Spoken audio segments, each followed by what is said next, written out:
সকাল সকাল এসে তো এই দুটো নিজের জায়গা খুঁজে নিয়েছে আজকে থাকার জন্য। আর আমি চলে এসেছি রান্নাঘরে। আজকে সকালের রান্নাটা আমিই করব। সকালের রান্না বলতে সেই তো নর্মাল সিদ্ধ ভাত, তার সাথে করেছে আলু চচ্চড়ি, আর আগের দিনের রাত্রেবেলা রয়েছে ডাল। তো খাবারগুলো গরম করে নিয়েছে। আর এদিকে দেখো বাইরে ঝিরঝির করে বৃষ্টিও শুরু হয়েছে। রুহির গানের ক্লাস কমপ্লিট হলে দিদি রুহিও চলে এসেছে আমাদের বাড়িতে সকাল সকাল। দিয়ে আমরা সবাই মিলে এখন বসে গেছি সকালের খাবার খাওয়ার জন্য। রুহির ইচ্ছে হয়েছে আজকে মাথায় তেল দেবে, তারপর আমার কাছ থেকে, তাই আমার হোমমেড অয়েলটাই ওর মাথায় আজকে দিয়ে দিলাম। তারপর সবাই মিষ্টি খাচ্ছিল, সেই মিষ্টি খাওয়া দেখে আমারও খুব ইচ্ছে হলো, তাই আমি একটা রসগোল্লাও খেয়ে নিলাম সাথে। আর আমাদের বাড়িতে গোসাপের এত অত্যাচার হয়েছে যে এই ঘরটাতে গোসাপ ঢুকে বসে আছে। বেশ অনেকক্ষণ আগে স্নান করেছি, চুলের অবস্থা তো খুব খারাপ, সেজন্য একটু ভালো করে চুলটা আঁচড়ে বেঁধে নিলাম। আজকে রবিবারে দুপুরে এমনিতে বেশ অনেক কিছু রান্না বান্না হয়েছিল। আলু ভাজা, বড়া ভাজা, মাংসের তরকারি, ডাল, চাটনি, পাঁচ তরকারি। আর দেখো সবার আগে রুহি খেতে বসে গেছে, ওর খিদে পেয়েছিল, সেই জন্য ওর খাওয়া দেখে আমারও খুব খিদে পেয়েছিল। আমি আর রুহি একসাথেই খেয়ে নিলাম। এদিকে রুহি মরানির কাজ দেখো, সবজি বাগানে গিয়েছে সবজি খুঁজতে। এখন কি আর কোনো সবজি আছে বলো?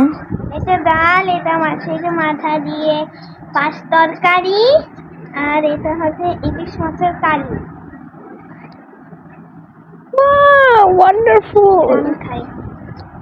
আমাদের বাড়ির পাশে যে কুল গাছটা আছে, এটাতে যে সারা বছর কুল হয় সেটা আমি এই বছরই জানলাম, কারণ গাছটা দেখছি ভর্তি হয়ে কুল হয়েছে। আর রুহির কাজ দেখো, এই কাঁচা কুল পেরে এখন খাচ্ছে। রুহি তো খেলনাপাতি খেলে অনেক বোর হয়ে গেছে, সেজন্য ওর সাথে চলে গেছিলাম একটু রাস্তায় ঘুরতে। তারপর আমি আরো অনেক দিন পর ঘুরপাক খেলাম। ও তো ঘুরপাক খেতে থেকে খুব ভালো মজা পাচ্ছিল, বাট আমি একটুখানি ঘুরপাক খেয়ে আমার মনে হচ্ছে মাথা ঘুরে এখনই পড়েই যাবো। আমাদের বাড়িতে এসেও রুহির কিন্তু খেলার সঙ্গী সেই আমি, তাই আজ সারা বিকালটা ওর সাথে খেলা করতে গিয়েই কেটেছে। আমার বেশ অনেকদিন ধরে ইচ্ছে হচ্ছিল যে আমরস অ্যাকচুয়ালি খেতে কিরকম হয়, তাই আজকে আমি বানিয়েই ফেলেছি যে কেমন। তাই আমি দুটো বড় বড় আম নিয়ে আমরস বানিয়েছি, জানি না অ্যাকচুয়ালি খেতে কিরকম হবে। একটা বাটি রুহিকে দিয়েছি আর একটা বাটি ভাইকে দিয়েছি। ভাইয়ের তো পছন্দ হয়েছে, বাট রুহির যে রিয়াকশনটা দিল সেটা একদম ফেক, করে একদম পছন্দ নেই। পরে ওটাকে শরবত করে বানিয়ে খেয়েছে। সন্ধ্যা হতে না হতে আজকে আমাদের রান্না বান্না শুরু হয়ে গেছে। আজ রাত্রে ডিনারে বানানো হবে বাটার চিকেন, তার সাথে ফ্রাইড রাইস। আর আজকে রান্না বান্না কিন্তু দিদি করবে, আমি জাস্ট ওই জোগাড় জান্তি গুলো করে দিচ্ছি। বাটার চিকেনের জন্য যার মশলাপাতি দরকার দিদি তো জোগাড় করে নিচ্ছে, আমি এখন ফ্রাইড রাইসের জন্য কাটাকুটো গুলো করে নিচ্ছি। ফ্রাইড রাইসের জন্য সব জোগাড় জান্তি তো করে দিয়েছি, এখন চলো চিকেন গুলোকে ফ্রাই করে নিই। চিকেন গুলো তো কিছুক্ষণের জন্য ম্যারিনেশন করা হয়েছিল, এখন বাটার দিয়ে ফ্রাই করা হচ্ছে। আর এই বাটার দিয়ে ফ্রাই করা চিকেন গুলোই খেতে এত ভালো লাগছে কি বলবো। রান্না জোগাড় করতে করতে আমার খুব খিদে পেয়ে গেছিল, সেজন্য একটু মিষ্টি দইও খেয়ে নিলাম। আমাদের বাটার চিকেন রেডি, আর দেখো কালারটা কি ভালো হয়েছে তাই না? তো ফ্রাইড রাইসের চাল সেদ্ধ হয়ে গেছে, এদিকে ফ্রাইড রাইসের জন্য যা যা দরকার সেগুলো সব রেডি হয়ে গেছে। এখন ফ্রাইড রাইসটা কিছুক্ষণের জন্য দমে বসিয়ে দিলাম। এখানে রুহি আর রুহির মায়ের তো আদরই শেষ হয়েছে না, দেখছো?